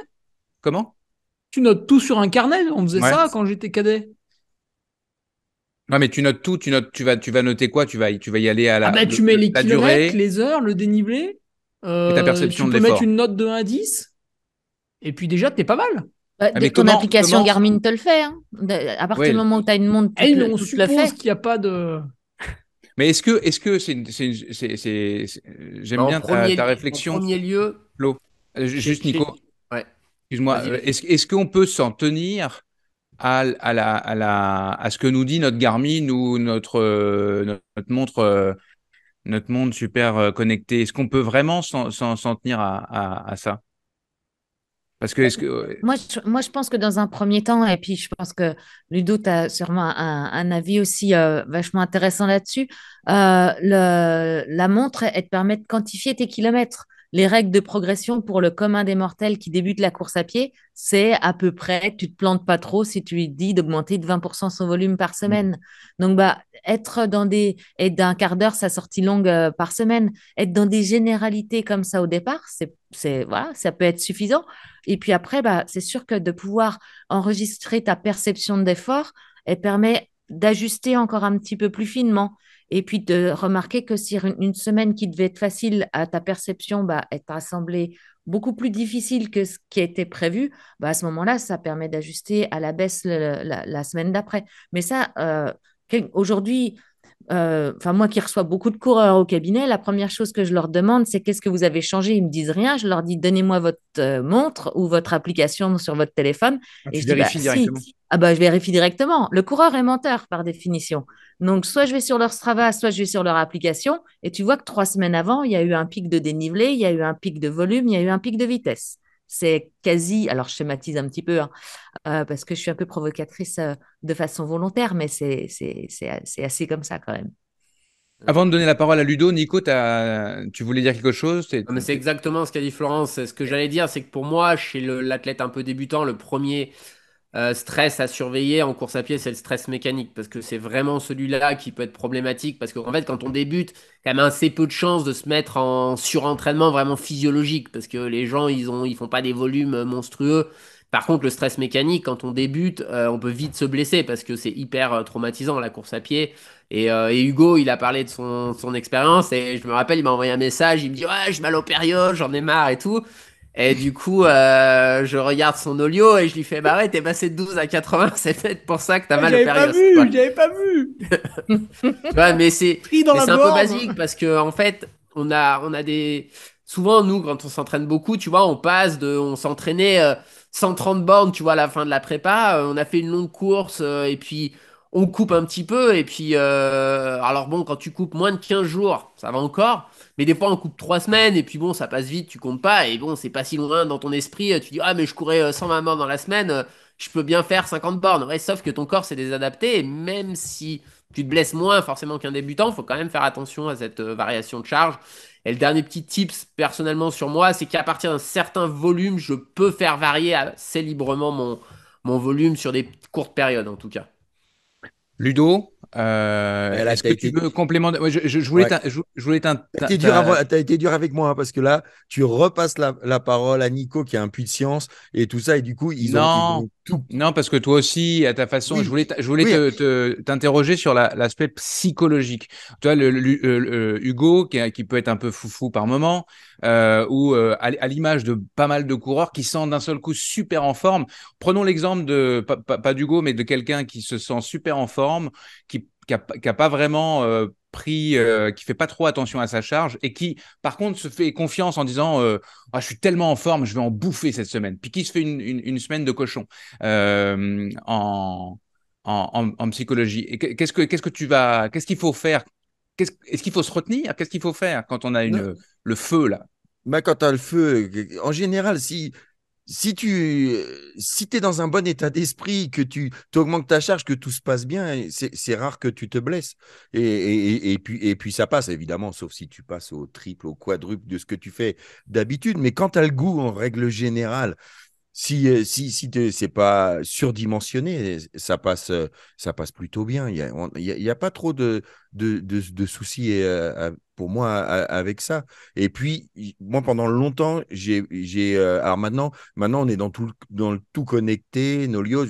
Moi, je commence à être un peu dépassé par tout ça parce que je suis de l'ancienne école. Quand j'ai passé mes brevets d'État, j'ai moins rebossé derrière. Je fais confiance aussi à mes acquis, à ce que j'ai travaillé avec les coureurs. Et pendant longtemps, moi, je préférais que les gens courent sans montre, tu vois, Mhm. et surtout dans l'ultra. Courir à la sensation. Et on est en train aussi de le perdre, On ça, en revient parce à que la tout le monde. perception, ceci dit, dont Ouais. parlaient Nico, Foster et compagnie. Donc, ouais, mais là, il te propose des outils. Mais souvent, on perd un petit peu cette notion-là. Et c'est vrai que moi, j'avais noté quand tu nous as posé des questions, c'est ce que l'on peut supporter sans blessure. Ça paraît simple et bête, mais c'est ça. Et moi, souvent, quand on parle de charge de travail ou d'heures, j'ai vraiment en mémoire l'avènement de Kylian à l'époque où quand il a commencé à annoncer qu'il courait 35 heures semaine, toutes ses charges de travail, tout le monde a voulu faire comme lui et Mhm. ça a pété dans tous les sens. C'était que élite, pas élite, tout le monde a voulu faire comme Kiki à un moment en se disant, mais c'est ça. Sauf que lui, on l'a déjà dit dans les émissions, il a monté crescendo et il passe 12, 20 et puis ainsi de suite, quoi. Et ça reste toujours, et c'est ce qu'on a dit tout à l'heure, c'est l'expérience et les, on a la chance maintenant, grâce aussi à l'Internet, on peut tout savoir. Tu peux être débutant et tu peux commencer. Maintenant, tu cliques et on te donne un programme très En rapidement. l'occurrence, le programme de la clinique du coureur Hum. est parfait parce que peut-être un peu trop conservateur, comme disait Nico tout à l'heure, mais il vaut mieux être trop conservateur et pas se blesser que de prendre un programme Mais quel random. athlète de haut niveau, pas de haut niveau, d'anonyme, qui ne s'est pas blessé dans. Ça n'existe pas. On fait tous des erreurs à des moments. On essaye des choses, on apprend. C'est comme ça. C'est quand je parlais d'expérience tout à l'heure, c'est aussi ça. Je veux dire, Nico s'est blessé, Hugo, Flo s'est Ouais. blessé, moi je me suis blessé. Ça fait partie aussi de la carrière du sport. Alors, on essaye de limiter évidemment, mais on fait tous à des moments des erreurs. On charge trop, on est un peu trop confiant. Voilà, il ne faut pas que ça devienne dramatique, c'est tout. Quelqu'un veut compléter sur la Ouais, moi notion de charge, j'allais Flo? dire, ce qui est pas dramatique, c'est de se blesser. Ce qui est plutôt problématique, c'est de tomber en état de surentraînement, où là, quelque part, c'est un petit peu un burn-out, pour faire simple pour nos auditeurs, c'est un petit peu un burn-out de notre physiologie, c'est-à-dire que notre corps n'accepte plus d'être stressé physiologiquement et ne peut plus répondre à des demandes d'efforts.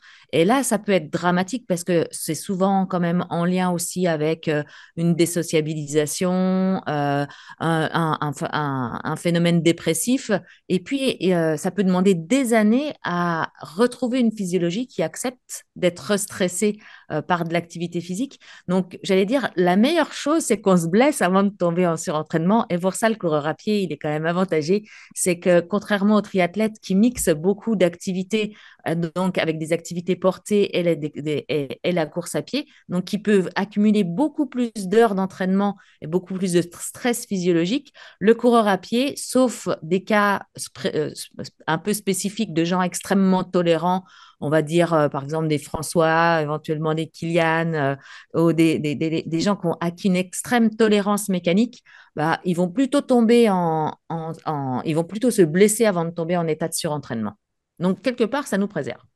Et donc, peut-être mot de la fin, la récupération absolument essentielle pour tout entraînement, pour maîtriser la charge aussi assimiler le stress qu'on s'est entre guillemets infligé.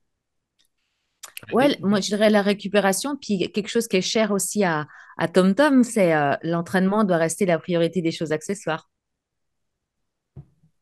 Nico, il est souvent cité, Thomas, quand il Bah n'est pas ouais, là, il dit c'est des drôle. choses bien quand même.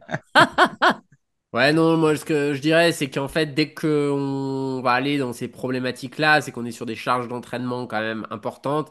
Et dès qu'on est sur des charges d'entraînement importantes, il faut vraiment comprendre qu'il n'y a pas que l'entraînement, il y a tout ce qui va à côté, le sommeil, l'alimentation, faire des bilans réguliers pour voir s'il n'y a pas des carences, parce que quand on tombe en principe en surentraînement, c'est qu'il y a aussi des choses qui sont carencées, qui font que le corps supporte pas, parce que globalement, avant d'aller faire une charge qu'aucun humain tolère, quand t'es pas, enfin à moins que tu sois Kylian, mais sinon Kylian il tolère des charges que personne ne fait, donc humainement c'est possible de tolérer ça. Par contre, c'est vraiment aussi faire attention à comment on s'alimente quand on fait des énormes semaines d'entraînement. Je dis ça en rigolant, hein, mais une Ferrari ou une Formule 1, ça marche pas avec le même carburant qu'une Clio sans que ce soit péjoratif. Hein, mais vraiment garder ça à l'esprit. Si tu veux aller faire des charges extrêmes, faut aussi suivre tout ce qui est à côté. Sinon, à un moment donné, ça finit dans le mur, quoi. Super, merci encore une fois à tous les quatre et merci donc à Nolio, autre partenaire majeur de la bande AD+, sur toutes les questions d'entraînement. Vous pouvez vous rendre sur nolio.io ou télécharger l'application Nolio. Et puis, on en a parlé tout à l'heure, le suivi de votre forme via la VFC, donc la variabilité de la fréquence cardiaque, c'est maintenant dispo sur l'application Nolio en faisant des mesures de VFC régulières. Ça vous permettra à votre entraîneur d'optimiser les cycles d'entraînement, compétition, récup, dans le but d'atteindre votre ou vos objectifs le plus rapidement possible.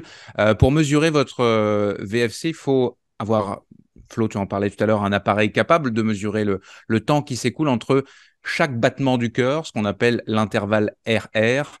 Certaines montres cardio permettent cette mesure. Allez, on passe à la destination de la semaine. Arrêt à la station de trail.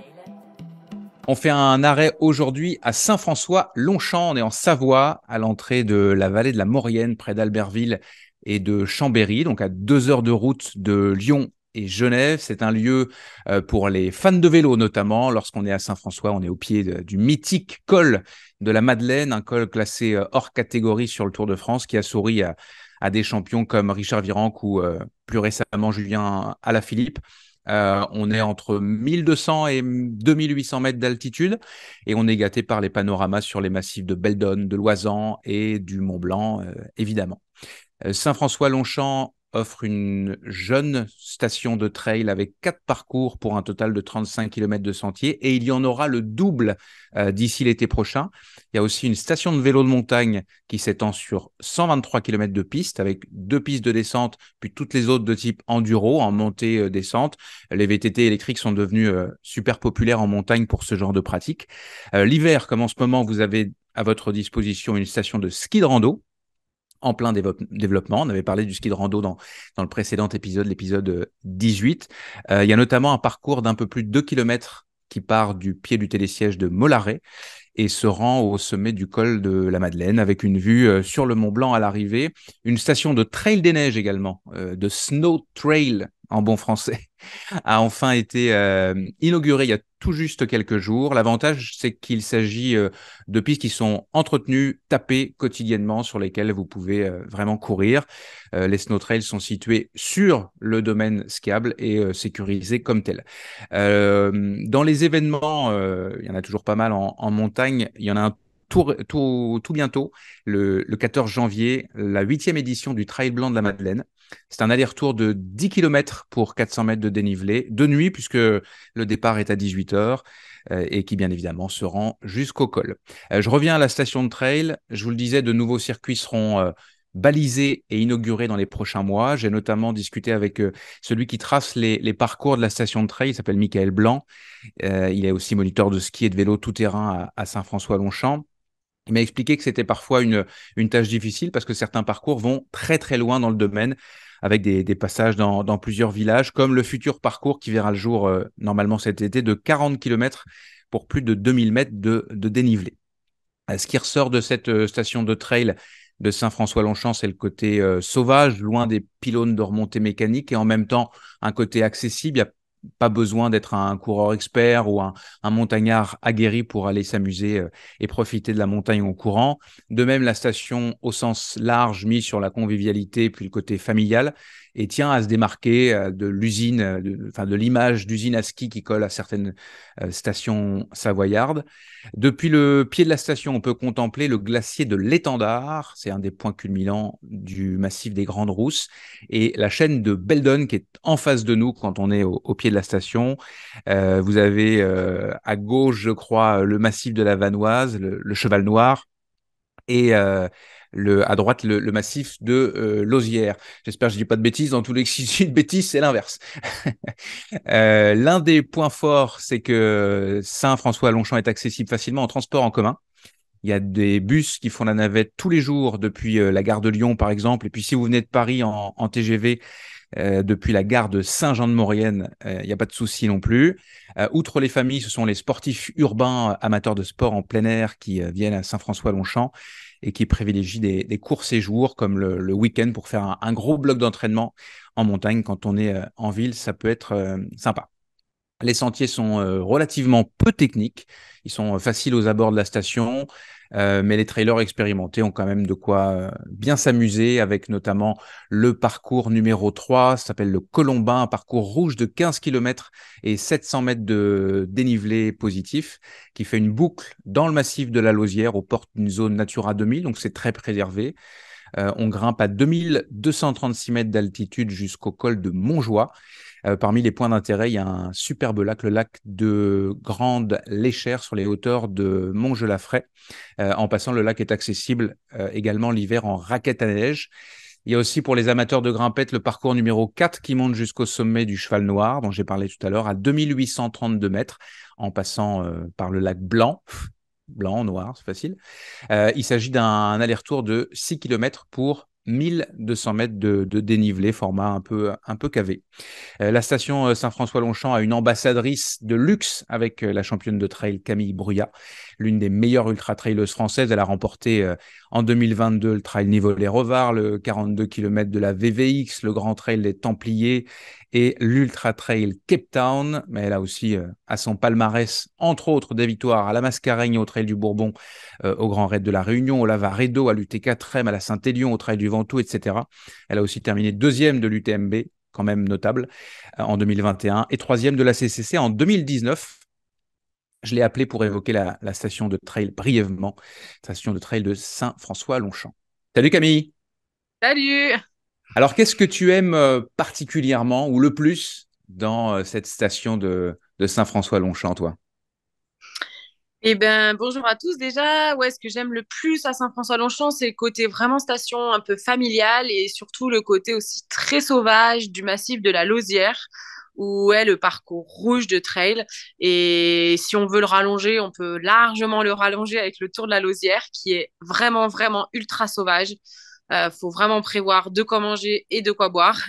Et ouais, j'adore ce côté village familial et un côté très, très sauvage du côté de la Lauzière. Et c'est ce que nous expliquait Mickaël qui trace les sentiers. Il est en train de le développer et il a de quoi s'amuser, mais ça prend du temps parce que justement, ça peut être long. Et le prochain parcours va être particulièrement long. C'est quoi ton parcours préféré ou tes parcours préférés ou ce que tu aimes faire quand tu es à Saint-François-Longchamp, toi? Ben, ça dépend le type d'entraînement que je veux faire. C'est vrai que si je veux faire une sortie longue, bah, je vais avoir tendance à aller du côté de la Lauzière sur le parcours rouge. Et puis si je veux me challenger un petit peu, le parcours noir sur le cheval noir est très intéressant. C'est 1 kilomètre vertical qui part de la station et il y a de magnifiques vues même pendant le kilomètre vertical. Les sentiers, ils sont comment? J'ai parlé un peu plus tôt que c'était des sentiers assez accessibles, assez faciles techniquement. Est-ce que tu confirmes ça? Ça ressemble à quoi concrètement? Ouais, c'est très très varié. Il y a des sentiers très accessibles sur le parcours bleu, sur le parcours vert, en forêt, sur la Grande Léchère ou des choses comme ça. Mais par contre, sur le parcours du Cheval Noir, il y a quand même un passage à la descente assez technique. Il y a vraiment tout. Il y en a pour tout le monde, mais c'est vraiment vraiment le cas. Ouais, même sur le parcours rouge. Donc il y a du technique, il y a du rocher, il y a du roulant petit single, il y a des belles vues, il y a de la forêt, ouais, franchement, il y a le choix. De tout ce qu'on aime, quoi. Ouais. Et alors, on va pouvoir te retrouver, enfin, les gens qui aiment le trail et le yoga ont la possibilité de passer un peu de temps avec toi. Tu donnes un stage au mois de mai Est-ce que tu peux nous en dire plus? Donne envie aux gens de venir te retrouver là-bas au mois de mai. Ça ressemble à quoi un stage avec toi? Ouais, ben ça fait depuis l'année dernière qu'on organise des stages. On a fait notre première édition l'année dernière au mois de juillet à Saint-François-Longchamp, où on a été super bien accueillis. C'est vrai que c'est un week-end de partage où on va faire des sorties en montagne, quand même en altitude, parce que Saint-François c'est déjà à 1006, donc on monte souvent au-dessus. Et puis voilà, des moments de détente à la balnéo de la station. Super. Merci Camille. Je te souhaite aussi une bonne saison. Ça va être quoi tes points forts de la saison là? Je pense pas que je te fais un piège en te demandant ça, là. Non, bah non, au moins le début est à peu près calé. Je retourne sur la Western States aux États-Unis cette année. Donc, Tu avais fait donc dixième en 2022 pour ta première expérience. deuxième en 22, voilà. L'idée, c'est d'aller redécouvrir avec un peu plus d'expérience cette longue course dans les canyons californiens. Super. Pour plus d'infos et le détail des parcours des stations de trail, mais aussi de trail sur neige, de vélo de montagne ou de ski de randonnée, je vous invite à vous rendre sur le site web onpiste.com ou l'application OnPiste. Coup de cœur ou coup de pompe? Allez, les coups de cœur et les coups de pompe, je commence avec Flo. Ton coup de cœur, Flo, parce que toi, tu as toujours des coups de cœur. Ouais, alors mon coup de cœur, en fait, j'ai la chance de croiser pas mal de spécialistes, médecins, kinés, médecins du sport, etc. Et il y a une asso que j'adore, avec qui j'adore partager, c'est l'AKR, c'est l'Association des kinés du rugby. Donc vous allez me dire qu'est-ce que ça vient faire dans le podcast. Je vous assure, c'est des gars super sympas. Ils ont toujours un match en marge de leur rassemblement. Ils boivent des bons coups, ils aiment la bonne bouffe et c'est souvent des moments de convivialité assurés. Alors, mon coup de cœur, c'est pas pour la KR directement. Mon coup de cœur, c'est pour Pierre Broussin, qui est un médecin somnologue qui a commencé des consultations au Medical Stadium de Mérignac. Et en fait, il nous a fait une présentation à l'occasion de la dernière rencontre de l'AKR. Et j'ai adoré son titre, le titre de sa présentation, parce qu'en fait, il nous disait que avant d'être sportif de haut niveau, il faut être un dormeur élite. Et ça, j'ai trouvé la formule assez géniale. Et après avoir pas mal discuté avec lui, voilà, il nous présentait un certain nombre de données, comme le fait que par rapport à il y a 50 ans, la moyenne des Français dorment 1 heure de moins, que c'est surtout sur la première partie de la nuit que s'est faite cette diminution du sommeil, et puis que le manque de sommeil peut augmenter d'1,7 fois la probabilité de te blesser, donc c'est quand même extrêmement important. Et pour terminer sa présentation, il disait qu'il n'y avait pas meilleur dopage que de dormir parce que c'était pendant le sommeil que se produisait la majorité de notre production hormonale. Donc, clairement, il y avait... Enfin, pour moi, je suis aussi assez persuadée avec toutes les rencontres que j'ai faites et les spécialistes que j'ai écoutés que le sommeil va faire partie intégrante de notre thérapie de demain en tant que professionnel de la santé. Donc voilà, je voulais mettre à l'honneur Pierre. Et puis pour la petite histoire, il s'est occupé de Benat Marmisol juste avant la diag, entre l'UTMB et la diag, pour essayer de réguler sa problématique de sommeil parce qu'il ne dormait qu'à peu près 5-6 heures par nuit, et ce qui est largement insuffisant pour un sportif qui encaissait sa charge d'entraînement, pour faire le tour avec le sujet de tout à l'heure. Alors, moi, je vais essayer d'en prendre de la graine parce qu'on parle quand même beaucoup des vertus du sommeil dans cette émission. Il va falloir que je m'y mette parce que c'est une certitude qu'il y a un gros manque à gagner pour ce qui me concerne. Ludo, toi aussi, tu es plutôt adepte des coups de cœur. Ouais, j'ai Il y en a plusieurs, je crois. Déjà, avant d'attaquer les coups de cœur, les coups de pompe, pour parler, quand j'ai passé le brevet d'état de sport pour tous, on parlait de chronobiologie de l'enfant et je me souviens, il y a déjà 30 ans, on disait que pour les primaires, les enfants qui dormaient plus de 10 heures par nuit, c'était 87% de réussite à l'école en pourcentage, et moins les enfants dormaient et plus on était dans l'échec scolaire déjà à l'époque. Et enfin voilà, je suis pas étonné d'entendre que le sommeil est, voilà, on dit qu'il dordine. Capital. Donc fondamental. Exactement. Et puis pour rigoler un petit peu, j'adore écouter Flo. Mais quand elle est en gros plan et qu'on voit Monsieur Univers torse nu derrière, là, mon ami Sébastien Cornette, ça me perturbe pendant toute l'émission. Voilà. Il appréciera avec, le les clin tétons d'œil. à Non, l'air, je te jure qu'il a un t-shirt. il a un t-shirt. Ben nous, moi, de derrière l'écran, j'ai l'impression qu'il est en mode Monsieur Univers et ça me perturbe.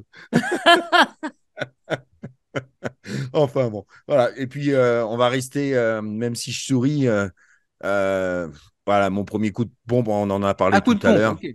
Coup de pompe, c'est, oui. même si j'en souris, c'est que même si les fédés commencent à cacher aussi les résultats de leurs athlètes pour qu'ils puissent courir ailleurs alors qu'ils ont été déclarés positifs, il y a un moment, enfin voilà, rien ne va plus, quoi. Ça me désole de plus en plus. Voilà, quelles que soient les raisons pourquoi les gens se dopent, il y a un moment, quand on est pris par la patrouille, on le révèle et puis on passe à autre chose, quoi. On est sanctionné et on vient pas courir. Et on vient pas courir. Donc ça, c'était mon coup de gueule. Mais bon, oui, parce que Esther Chesang, elle le savait qu'elle était exactement. Elle était suspendue. Donc voilà. Mais je lui jette pas que la pierre à elle, quoi. Je veux dire, c'est même quand la Fédé derrière aussi couvre tout. Enfin bon, tu vois, ça devient une industrie, quoi. Rends de l'argent maintenant. Ouais, c'est mort, il est au Kenya. Voilà. Et puis, voilà, après, pour mes coups de cœur, j'ai vécu un beau week-end avec Hugo, même si Hugo est resté que le premier jour, il n'avait pas envie de travailler le deuxième. C'est pas vrai, c'est du tacle gratuit, juste pour s'amuser. Mais, ouais, pas trop, moi. Pas trop. Tu en as parlé, Coco, qui a 52 ans, même si on ne dit pas l'âge des femmes en règle générale, il est toujours supersonique. Et juste incroyable. Et elle a toujours cette envie de gagner. J'étais avec elle, on a discuté après. Elle a donné ce qu'elle avait dans les tripes, quoi. Jusqu'au bout. C'est fou. Ouais, jusqu'au bout. Et puis, j'ai été très touché parce que c'est un garçon que je suis depuis très, très longtemps. Qui est hyper discret, avec qui je parle peu, mais je suis juste un fan et discret. Et on a un peu, avec même Hugo, loupé son podium pour des histoires de scratch au début, mais c'est William Bombardion qui remporte des Coupes du Monde depuis 2007. Il a été champion du monde individuel et par équipe en 2012-2013. Il a gagné les plus grandes courses de ski alpinisme dont on peut rêver. Et à 40 ans, il fait 3e à quelques secondes. Et c'est une des courses, même si ce n'est pas sa spécialité, la vertical race, c'est une des courses les plus abouties, il m'a dit, pour lui. Et puis, tous ceux qui regardaient à côté au niveau des watts, parce que ça a envoyé, Hugo a pu voir ce final de fou sur l'arrivée. Et voilà, c'est un peu tout ce que j'aime, parce que dans le sport, c'est facile. C'est pas toujours facile de briller. Mais de durer, c'est encore plus dur. Et lui, il dure et il reste dans l'anonymat tranquillement et puis il fait son petit bout de chemin, il vit sa passion. Il avait mis un petit coup de pompe lui aussi sur le fait que la vertical race soit sortie des jeux. Et je m'en excuse sur la dernière émission. C'est vrai que moi, j'avais un petit peu zappé ça. Je pensais que la verticale était encore au jeu et non, j'avais loupé un épisode. Il y a juste le sprint et l'individuel. Exactement. Juste le sprint et voilà. Et non, il y aura le sprint et le relais. Équipe et sprint. Voilà. Il n'y a pas d'individuel, justement. Non, il n'y a pas d'individuel. C'est pour ça que ça râlait. On sera sur le format de dimanche là, des championnats de France, c'est-à-dire le relais mixte. Ok. Voilà. Donc, mais voilà, c'est mon coup de cœur, c'est pour Willy. Hugo. Eh ben, le coup de cœur et pompe se passe à Courchevel pour moi aussi, avec mon ami Ludo. Alors moi, c'est pas William Bombardion, c'est Jim Wamsley, parce que le gars, il s'est mis au ski, je sais plus quand, mais il y a pas longtemps. Bon, on peut dire que c'est quand même cet hiver qu'il a vraiment commencé, même s'il en avait fait un tout petit peu aux États-Unis avant. Bon, il sait pas descendre, hein, ça, on va pas se le cacher. Mais sur la verticale, bon, il faut quand même, voilà, t'as quand même des skis au pied. Voilà, faut manœuvrer au sein d'un peloton où les mecs ont des skis au pied. En plus, je crois que tu me confirmeras, Ludo, mais il est pas parti un peu en retard, Jim? Si. Ouais. Si, il fait partie des 10 derniers qui n'avaient pas été bipés, parce que l'heure, c'est l'heure et le départ. Oui, il ne savait pas qu'il fallait contrôler l'arva. Ouais, voilà, ils étaient 10 à être pas, bah, ça se joue à rien, hein. C'est quelques secondes, mais quand même. Ouais, mais du coup, il a dû doubler les mecs, il y avait quand même un peloton de 90 coureurs, bon, avec des skis au pied, enfin, c'est pas évident. Et le gars arrive 11e, juste derrière Baptiste Helmenreich, qui est né à Chamonix, qui a fait ça toute sa Grand, vie. grand spécialiste, ouais. Ouais, et qui sera Incroyable. peut-être, en tout cas, on lui souhaite à Baptiste, qui sera peut-être sélectionné Ouais. aux Jeux Olympiques. Alors les gars t'expliquent que oui, mais avec la neige qu'il y avait, on pouvait courir avec les skis. Ouais, non, mais quand même, le mec, ça fait un mois qu'il touche vos trucs là et il arrive 11e, quoi. Donc excellent, quoi. J'ai adoré. Et par contre, en arrivant à Courchevel, avec Ludo, on se gare et tout au parking couvert, on fait gaffe. Ludo, il manœuvre, il prend au moins 5 minutes pour bien garer son véhicule, pile poil dans la place, bien droit. Il fait gaffe que le mec d'à côté puisse ouvrir sa porte, tout ça. On marche un petit peu et là, en fait, alors ça s'invente pas, il avait un SUV. Et un mec, il s'est pas emmerdé, il s'est garé sur 2 places, tu vois, comme ça, il avait pas à manœuvrer, il n'y avait pas de problème. Donc, superbe, voilà. Merci, hein, parce que si tout le monde fait ça, il y a 2 fois moins de place, déjà qu'il n'y en a pas beaucoup. Donc voilà, c'est un peu le coup de pompe, les gars qui arrivent comme ça, là, hop, et qui prennent un... Avec le manque de respect qui va bien. Ouais. Alors tu peux décliner ça au trail, tu sais, quand t'as un bénévole qui te dit ouais, faut se garer ici, puis toi en fait tu passes et tu vas te foutre à côté du départ en gênant. Avec Ludo, on a souvent ça au micro, oui, telle voiture, elle est au milieu, les secours peuvent pas passer, etc., etc. Donc un peu de civisme, quoi. Bien, on termine avec. Enfin, on termine. Je vais avoir un petit coup de cœur aussi, mais Nico. Pas de Et, coup de cœur, je pense. Hein. ouais, coup de cœur, on reste sur la neige, hein, c'est d'époque, même si on n'est pas tombé beaucoup en ce début d'hiver, mais elle arrive. Pour le ski de fond français, pour ceux qui sont un peu amateurs, il y avait le tour de ski ces derniers jours qui s'est terminé hier au sommet de l'Alpe Tcherny. Pour ceux qui n'ont jamais vu, en gros, ils remontent une piste de ski de rouge, hein, si je dis pas de bêtises, avec des passages à 26, 28%. En En ski ski de de fond, fond, hein, hein, pas en ski alpinisme. en ski de fond. Vous essaierez un jour, vous verrez. Et donc, il y a eu la première victoire française de l'histoire du ski de fond féminin avec Delphine Claudel qui s'est imposée en haut de l'Alpe Tcherny. Donc, une super victoire. Et j'associerai à cette victoire aussi la belle densité du ski de fond français. Il y a une énorme équipe sur le sprint avec Richard Jouve qui avait gagné le petit globe de la spécialité l'année dernière. Et puis là, au sommet de l'Alpe, les poids plumes un petit peu sont un peu à la fête, hein, vu qu'il y a beaucoup de dénivelé comparativement aux épreuves classiques. Avec un beau podium pour Jules Lapierre, troisième de cette dernière étape du Tour de Ski. Et puis Hugo Lapalu qui a dû faire 7 ou 8 et Clément Paris 10e, donc 3 Français dans le top 10. C'est beau au milieu globalement de l'armada norvégienne, mais c'était super sympa. Moi qui suis fan des sports d'endurance, j'ai pris beaucoup de plaisir devant mon écran à voir les Français briller dans cette discipline qui est un peu méconnue peut-être en France, mais qui regorge de talent avec vraiment des très très gros moteurs. Et puis voilà, c'est vraiment un beau sport, moi je trouve, parce que pour faire un peu de ski de fond, on mesure pas forcément quand on n'a pas fait, mais la technique est quand même vraiment impressionnante, quoi. C'est vraiment le moment, pour rebondir sur ta première phrase, c'est vraiment le moment de devenir amateur de ski de fond, au moins à regarder ces acteurs-là briller. Et puis, on a un sport qui est très populaire en ce moment, c'est le biathlon, probablement plus populaire que le ski de fond, où les Français brillent pas mal aussi. Sur la chaîne L'équipe, on est gâté de ce point de vue-là. Et pour le ski de fond, je pense que c'est la chaîne Eurosport, hein, où on retrouve la plupart des Ouais, tout à fait. épreuves Tout de à fait. ski de fond. L'Eurosport incontournable pour ceux qui aiment les sports d'hiver, quand même, globalement, c'est quand même vraiment la chaîne à avoir, en tout cas, durant l'hiver, pour ceux qui sont passionnés des sports d'hiver.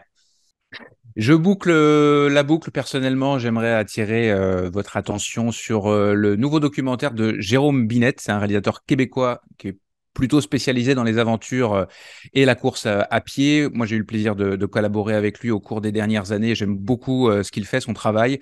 C'est notamment lui qui avait signé le doc Confiné sur la traversée de la Gaspésie par Mathieu Blanchard via la partie québécoise du Sentier international des Appalaches. C'est un sentier super technique et très sauvage de 650 km pour environ 25 000 mètres de dénivelé. Et pour la petite histoire, c'est le premier sentier qui est entre guillemets labellisé GR en Amérique du Nord. C'est le GR A1. Jérôme a de nouveau suivi Mathieu Blanchard l'hiver dernier, donc 2022, dans son expédition polaire cette fois, avec Laurie Lag qu'il avait rencontré sur le Marathon des Sables. Les deux athlètes ont affronté des conditions de froid assez extrême pour parcourir en ski nordique le cratère du lac Manicouagan, que l'on surnomme l'œil du Québec. Ceux qui écoutent le podcast Dans mon bain de Mathieu Blanchard ont déjà eu un aperçu de ce que les deux garçons ont vécu. Et au-delà de l'aspect sportif, du partage humain avec les membres du peuple Innu qui ont conseillé Mathieu et Laurie. Le documentaire s'appelle Wapapunan, c'est de l'Innu. Les images sont superbes. Plusieurs projections sont prévues pour le lancement ces prochains jours en France et au Québec, en présence de Mathieu Blanchard et de Laurie Lac. Je peux vous donner quelques dates. L'avant-première, ce sera le 16 janvier à Paris. À Bordeaux, c'est le 17. À Toulouse, le 18. À Marseille, le 19. À Lyon, le 20. À Annecy, pays du trail, le 21. Et puis ensuite à Montréal et à Québec, les 27 et 28 janvier, donc ce mois-ci. Et donc, il faut réserver directement si vous êtes intéressé pour participer à une projection auprès des cinémas qui projettent le documentaire, donc Wapapunan.